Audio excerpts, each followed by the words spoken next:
Continuamos en República Laica con nuestras invitadas, pero antes de seguir nuestra conversación vamos a ir a escuchar las opiniones de nuestro experto permanente, que es Pedro Salazar, cofundador de este programa, y de Leonardo García Jaramillo, quienes nos darán su opinión sobre este tema.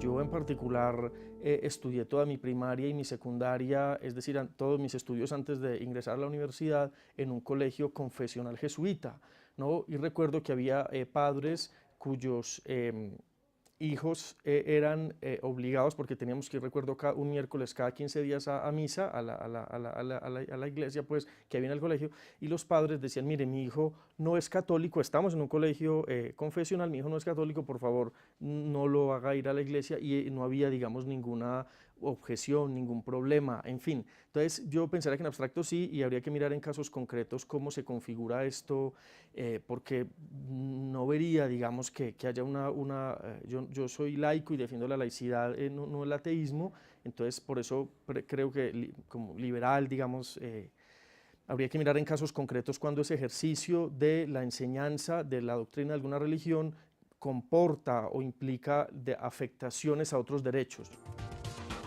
Hay quienes, de manera simplista y absolutamente equivocada, pretenden que la moral y los valores son patrimonio exclusivo de las concepciones religiosas. Esto no es así. La laicidad es una agenda política que se sustenta sobre una serie precisa y puntual de valores fundamentales para la convivencia pacífica. El respeto, la tolerancia, la pluralidad, el reconocimiento de la legítima diferencia y diversidad en materia de creencias, la aceptación de que las personas debemos y podemos imaginar la manera en la que queremos organizar nuestra vida de manera libre y autónoma, son principios que sustentan a la agenda laica. Por eso es tan importante garantizar la laicidad en diversos espacios de convivencia, pero sobre todo en los recintos educativos. Los niños y las niñas deben de aprender a convivir de manera armónica y pacífica con pequeños y pequeñas que piensan diferente a ellos, que tienen creencias distintas, que no necesariamente comparten sus concepciones sobre la existencia y la trascendencia. Es la única manera en la que vamos a lograr construir una ciudadanía verdaderamente democrática, que sepa convivir desde la pluralidad en paz. Pues tenemos estas opiniones que nos permiten regresar a nuestra discusión y, como yo decía, el papel de las instituciones y el papel de los maestros en particular me parece crucial. Quiero recordar que la Revolución Mexicana de alguna manera hizo de los maestros de escuela los sustitutos de los sacerdotes. Y yo no sé qué ha pasado con ese ejército, digamos que era el verdadero ejército de la Revolución Mexicana, que era un ejército educativo. ¿Qué ha pasado con él ahora? Porque lo que vemos en las noticias parece un ejército muy degradado, ¿no? Creo que el primer acto es reconocer que el sistema educativo nacional es muy complejo. La Secretaría de Educación Pública, y en razón del artículo 3º de la Constitución, tiene solo una parte de control en el ámbito nacional, que es propiamente la evaluación. Fuera de ahí, la educación es concurrente y consecuentemente se multiplica de manera exponencial en el ámbito federal, en el estadual y no solo el municipal, sino hay otras instituciones, Roberto, que también imparten educación. Consecuentemente, verdaderamente tener un control en la formación, más allá de instituciones como la Normal de Maestros, que egresa a este ejército que se encarga de la habilitación en los aprendizajes de la educación básica, media y media superior, es punto menos que imposible. A mí me tocó, y quiero hacer el comentario, previo a la reforma educativa y particularmente a la erección del Instituto Nacional de Evaluación Educativa como un órgano constitucional autónomo, me tocó hacer el ruteo no solo del sistema educativo, sino también de las debilidades y las fortalezas que estaba evidenciando el Instituto Nacional de Evaluación Educativa en ese momento, adscrito a la Secretaría de Educación Pública. Y verdaderamente te das cuenta de los infinitos ramales que la educación tiene y consecuentemente de cierto grado, me parece, de incapacidad del mismo sistema educativo en los 3 ámbitos competenciales para verdaderamente tener un seguimiento de quiénes entran, cómo entran y para qué entran. Porque se ha distendido tanto estos controles que consecuentemente hoy en día nuestros maestros, que era el ejército sustitutivo de ciertamente las congregaciones religiosas que habilitaban a los seres humanos desde, obviamente, prácticamente se hicieron desde la Edad Media de esta labor. Y en México no fue la excepción. Pero hoy en día estos maestros están haciendo paros, estos maestros son ausentistas, estos maestros no cumplen con esa labor de transmisión y consecuentemente en un deterioro de estas agrupaciones, donde además no hay evaluación. El caso paradigmático de Oaxaca, en donde se hacen paros sistemáticos, incluso el gobierno del estado les da una compensación por no asistir, porque si no se les daba la compensación, y la semana pasada fue lo que surtió, obviamente ya no iban a asistir a dar clases. Este deterioro, tendría yo que decir moral, en las convicciones de quienes tienen en sus manos la formación de principio de los seres humanos, niños, niñas, como decía Salazar, los pequeños y las pequeñas que asisten al colegio, pues obviamente si no hay una incipiente formación en valores, moral, incluida la religiosa, en los hogares, esto obviamente cunde en el deterioro mucho más profundo en las instituciones de educación básica, media y media superior. ¿Y por qué los maestros llegaron a ese punto? O sea, ¿en qué momento se deterioró? Esa es una pregunta, una duda que siempre he tenido. O sea, ¿en qué momento los maestros comenzaron a ver, porque probablemente ellos tienen también una perspectiva en la que su propio ámbito de empleo se deterioró, su propio papel en la sociedad cambió y digamos se degradó en cierto sentido, ¿no? Yo lo digo porque yo tengo una familia muy grande en Sinaloa. Muchos de mis tíos, tías eran maestros de escuela, muy respetados en sus poblaciones y no entiendo esa degradación, así lo veo, ¿no?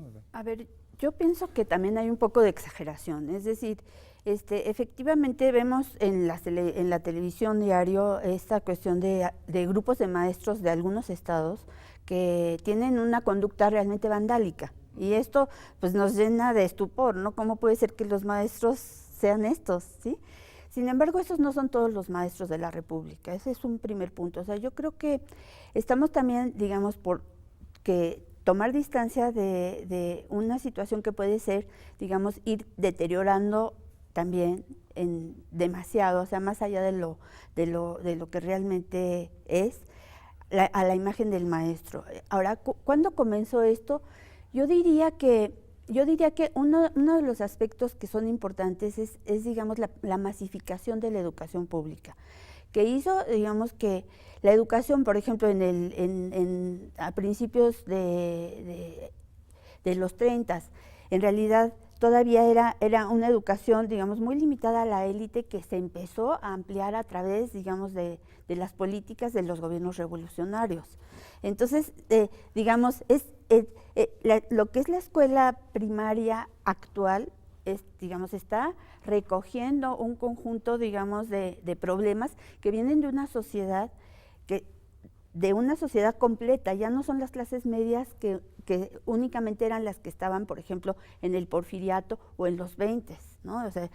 O sea, la masificación generó claro, el maestro de escuela también tenía otro papel, etcétera. Entonces, ese es un elemento. ¿Cuándo perdió ese papel? Es decir, ¿qué hizo que el maestro de escuela dejara de ser central, respetado, amado en sus comunidades? No es en todas las comunidades, Roberto, yo creo que ahí también estamos equivocados. Me imagino que no, pero la imagen que tenemos ha cambiado, ¿no? Claro, pero es eso lo que yo te digo, o sea, en esa imagen está también, digamos, desviada por una serie de cosas. Una de ellas es, por ejemplo, lo que tú decías de los resultados educativos.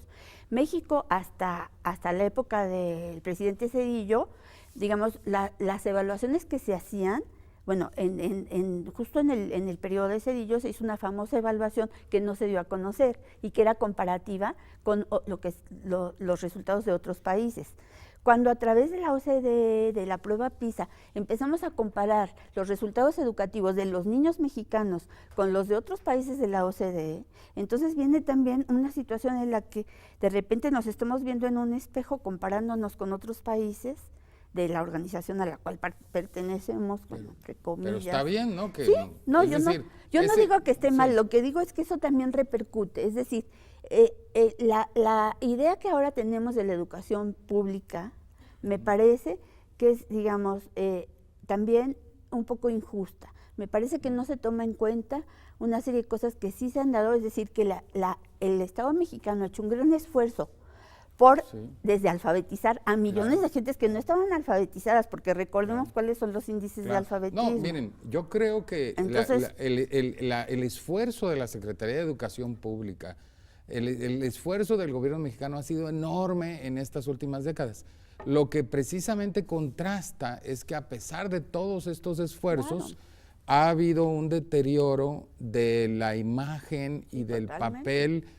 No solo, fíjense, no solo del maestro de escuela, sino también del sacerdote en su parroquia. Es decir, que quizás aquí lo que estamos viendo, por eso hago la pregunta, es un deterioro de los tradicionales conductores de la educación y que han sido sustituidos por otra cosa, yo no sé qué, pero y que quizás es parte del problema, no lo sé, ¿no? Pero por eso a mí me parece importante rescatar, por supuesto, dentro de los enormes esfuerzos que hizo y sigue haciendo la Secretaría de Educación, que a pesar de eso, no podemos rescatar a estos actores centrales de la educación pública, que es masiva, ¿no? No sé. Sí, a mí me viene a la cabeza ahora que Aurora estaba respondiendo a tu pregunta, el libro que coordina Jacqueline Pechard de los grandes problemas nacionales de México. Y hay varios artículos que son paradigmáticos, la vergonzosa o el vergonzoso papel que jugamos no solo con PISA, sino con Enlace, y que obviamente pusieron en tela de cuestionamiento el rendimiento del magisterio nacional, no solo Sinaloa, ni mucho menos, ¿no? Pero creo yo quería reivindicar a Sinaloa, no que habláramos mal de Sinaloa. No, al contrario, yo amo Sinaloa, y que obviamente tiene que ver con otros factores. Un sindicalismo feroz, magisterial, que obviamente también fue depredante, que distrajo en gran medida este crecimiento sin una transformación radical de modernidad, de evolución de los sistemas educativos. No solo, Roberto, es un problema de la educación pública. La educación pública en sí misma es encomiable en razón de la atención a la gran población, a la población abierta que debe tener. Y una población abierta que es plural. No solo es la urbe, son aquellos que forman parte de comunidades originarias y que también tiene que hacer un esfuerzo en buscar gente que no solo sea de lengua castellana, sino también de lengua originaria. Pero a eso súmale la alfabetización de la educación de los adultos, pero además toda esta masificación, toda esta exponencialidad que se da, más allá del sindicalismo, se da, repito, de cara a una verdadera ausencia de mecanismos de seguimientos en la formación y en la evaluación del profesorado. Los estímulos se convierten en perversos incentivos y consecuentemente la decadencia que no es focalizada es la que tenemos hoy en día. No me parece que sea, repito, solo la educación pública, sino la educación privada. También, por desgracia. Sí, claro. Bueno, por favor. Sí. La educación jesuita en la que todos los padres confiaban porque era verdaderamente aleccionadora en los valores, bueno, se le puede echar un ojo al colegio al México y se le puede echar un ojo a la Ibero y se le puede dar, y entonces te das cuenta que es verdaderamente endémica la decadencia en la cual estamos.